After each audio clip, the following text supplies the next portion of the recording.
Every household in the Basildon Borough produces just over a tonne of waste a year. That's quite a lot. And what we can all do to minimise our impact is reduce the amount of waste that we're producing as a household. I was horrified at the amount of plastic bottles we as a family were using in a month. It's important to us to reduce waste, so everything we can get in the pink sacks we do, because we want to make as little impact on the planet going forward as we can. A large part of the carbon impact of the way that we collect waste across the borough is in our vehicles.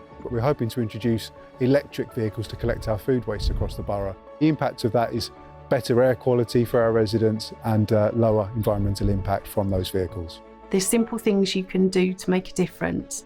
You can plant trees, you can take your clothes to the charity shop, and you can compost. One of the small changes we've made that has a big impact is on our food waste. It's really hassle-free to do the food caddy. It's outside my door, I place the food in there and then I put it out, and it's a simple thing we can do to help the planet. It's important that we all do all we can, because small changes can have a big impact. As part of our Clean Air initiative along the A127, we're transitioning our fleet of vehicles to electric. Electric vehicles are not only great for our job, they're fantastic for the environment. They're great to drive, reduction in noise pollution, and also a cut down on fumes within our parks. It gives us a good distance throughout the day on one charge and able to carry out our tasks, all our tasks that we require. The charging points here in Gloucester Park is just one of many that we'll be introducing across the borough in time. We're also this year purchasing electric machinery, so we're looking at hedge trimmers and strimmers, and it's much friendlier to the people and the users of our parks. We are now going electric in parks, and this is what's going to help us meet our net zero carbon emission. Basildon Council has ambitious aims to reach carbon net zero by 2050. Planting trees is one of the best ways of achieving that aim, that provide us oxygen, the reduction in carbon, the benefits to air quality, and makes our spaces more attractive.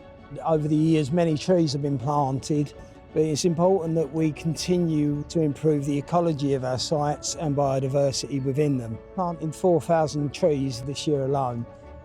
In recent years, there's been a decline in the bee population. This is why Basildon introduced the Pollinator Action Plan to improve biodiversity.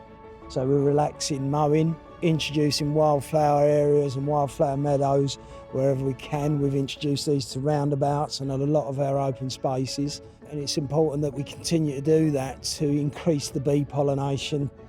With the tree planting schemes and our Pollinator Action Plan, we're confident by 2050 we will meet our net carbon zero.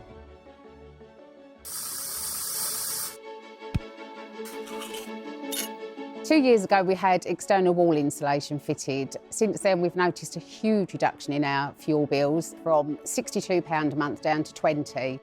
It's just a nicer place to live, the house is warmer, and we're helping to keep the planet greener and just doing our little bit. External wall insulation is an insulation that goes onto the outside of a building. Basically, it's a heat store. It keeps the warmth inside your property, it keeps the condensation outside. It's non-intrusive, non-combustible, energy efficient, and saves you money. We try not to use the washing machine on a high temperature. We lessen the water that we're putting in a kettle, turning the thermostat down and switching lights off when we don't need them, and just generally just switching plugs off. If we're not using it, we just switch it off. We're doing our bit to save the planet. That's a Basildon girl.